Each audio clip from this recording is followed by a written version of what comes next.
Hello everyone, I'm your host Dr. C2000. Shoppers still can't get over new policies banning non-essential purchases from big box stores in some states.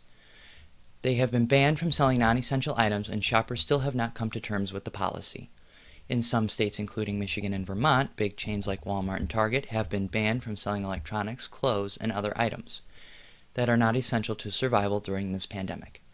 Some states have taken a further step, requiring stores that sell both types block the aisles where non-essential goods are kept and refuse to sell them to customers. The debate has risen a fever pitch on social media and some outrage over the non-essential item bans that are well within reason. For example, some online have posted that they could not get materials for repairing their home electrical system or appliances which are surely needed as shelter in place is necessary. However, others have argued that there is no practical thought behind the ban at all, and shoppers should have the freedom to buy whatever they so please during this crisis. They think the thinking behind these non-essential item bans is that they will reduce the number of people leaving the house. Meanwhile, the businesses themselves could be tempted to have a doorbuster sale on television or video games, drawing people out of their homes. On top of that, every open section of the store now requires much more cleaning and maintenance than before to prevent the spread of the virus. Many people acknowledge this, that the bans may be necessary, but they take issue with how they will be applied and what items have been included. In local news, Algonquin Village President John Schmidt assured residents all essential village services, including public safety and safety water supply, will continue to be offered during the state stay-at-home order, which took effect at 5 p.m. Saturday. He encouraged residents to keep their children at home and urged people to comply with Governor J.B. Pritzker's order. And if they do not, he said that Algonquin the Police Department will assist in the implementation of this order. Specifics on how local officers will go about enforcing the stay-at-home order were not immediately available.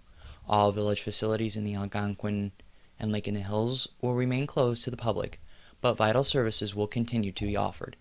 Algonquin Police Department, garbage pickup, the police department will remain open. All non-emergency crimes or crimes that are not currently in progress should be reported via the police department's non-emergency number at 847-658-4531. Plans are in place for water, sewer, and public safety services to continue without incident in Algonquin. According to the village's website, non-emergency staff will be available during the regular business hours to assist residents by phone, email, or by appointment as appropriate. Group collection will continue on schedule in Algonquin. Services such as utility bill payment can all be completed through the village's website via the village's drop box or by mail. Village of Algonquin, 2200 Harnish Drive, Algonquin, Illinois 60102.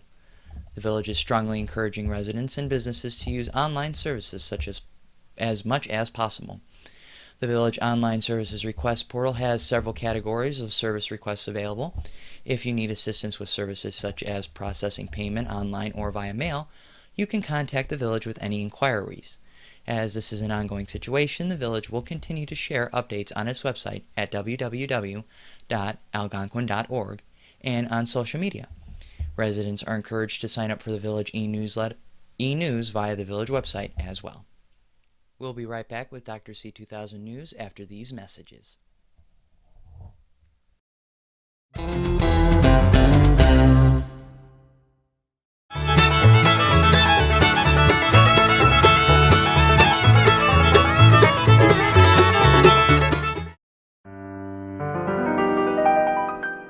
Welcome to Dr. C2000 with some science. Common sense is no substitute for science in this pandemic.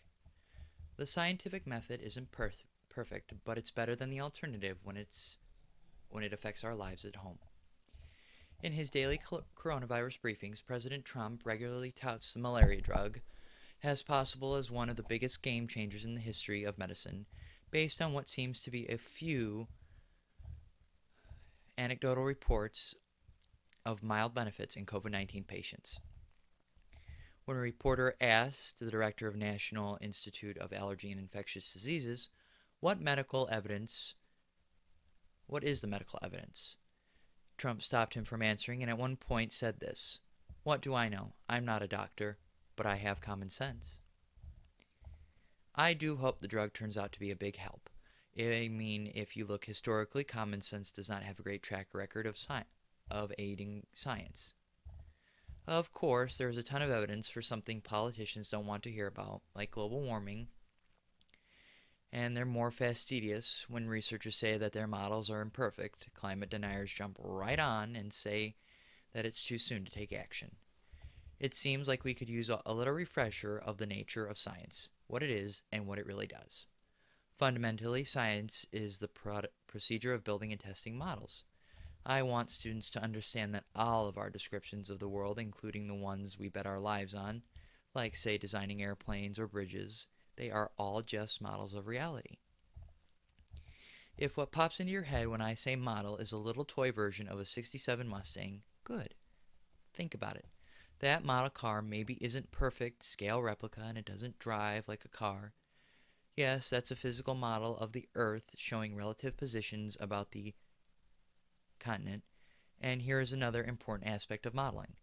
They don't have to show everything. In fact, can't. With a mathematical model, I think of common sense as a set of ideas that most humans would agree on without too much debate. But this does work well in science. That's what happened with the geocentric model of the solar system, which had the sun and the planets orbiting around the Earth. I mean, common sense says it doesn't feel like we're flying through the space at over 100,000 kilometers an hour. That speed is needed to orbit the sun in 1 year. What common sense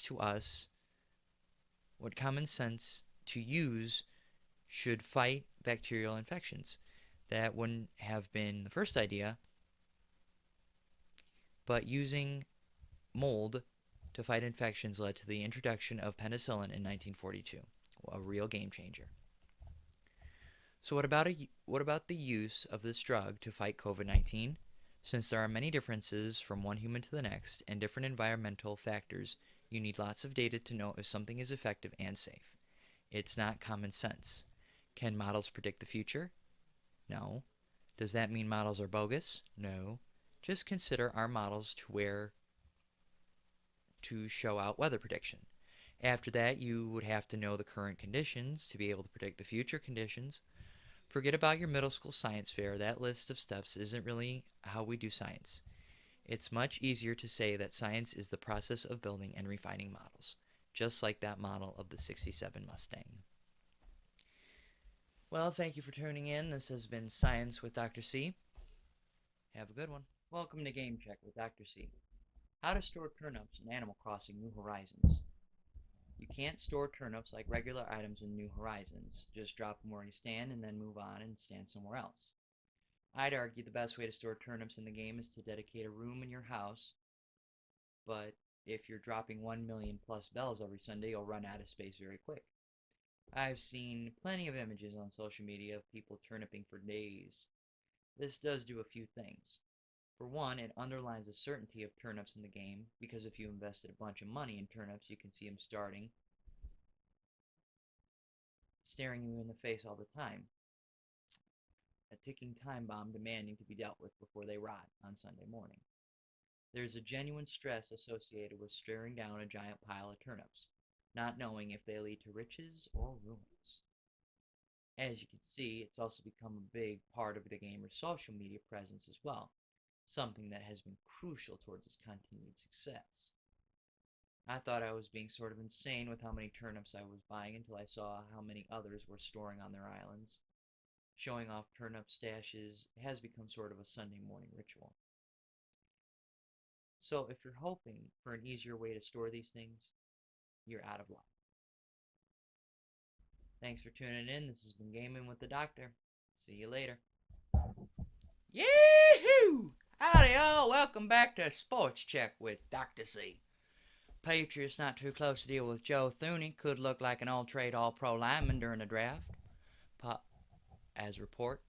The New England Patriots surprised with many around by the league using their franchise tag or offensive guard Joe Thuney earlier this offseason, but depending on who comes calling before or during the 2020 NFL Draft, Thuney might not entirely be up to returning on the Patriots at all. The 27-year-old lineman holds notable leverage in contract talk because of his high cap figure. A new guard-needed team is willing to deal with a second or high third rounder to help fill out with the Patriots. But that would have to be something Belichick seriously considers. New England, remember, is already operating without a 2020 second-round pick after trading its selection to the Atlanta Falcons. For a wide receiver, Mohamed Sanu, during the 2019 season, the Patriots are also one of the most active teams in recent memory when it comes to dealing picks and players during the draft. A third-round pick of the team in 2016, Thuney became the first player in NFL history to log 3 Super Bowl starts in his first 3 seasons while manning the left guard spot in New England. This has been Sports with the Doctor. Thank you all for tuning in. I tip my hat to you. Thank you. Thank you for watching Dr. C2000 News. Be sure to subscribe for daily videos, hit that like icon, and ring that bell notification. Thank you.